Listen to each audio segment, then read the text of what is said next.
شب که عاشقان به شب راز کنند، گردی دری بام دوست پرواز کنند. هر جا که دری بود به شب در بندند، الا دری دوست را که شب باز کنند. رب العالمین حدیث پیغمبره که هر شب وقتی سیگ آخری شب میمونده نزول رحمت میکرده، آسمان دنیا پایان میشده.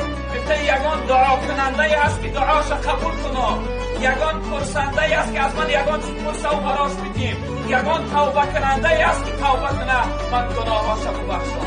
رب العالمین میگه نزول رحمت میکرده و با سوی بنده هاش فریاد میکرده. اینجا حضرت ما آورده که پروردگار میگه که تو بگو ای بنده که ای پروردگار در خانه تا برای من روی کو که همه درهاش در اون بسته، کسی با من گپ نمیزنه، کسی با فریادم نمیرسه، کسی به حالم رحم نمیکنه. ای پروردگار خودت رو به خودت آوردم. رب العالمین میگه من در نبردم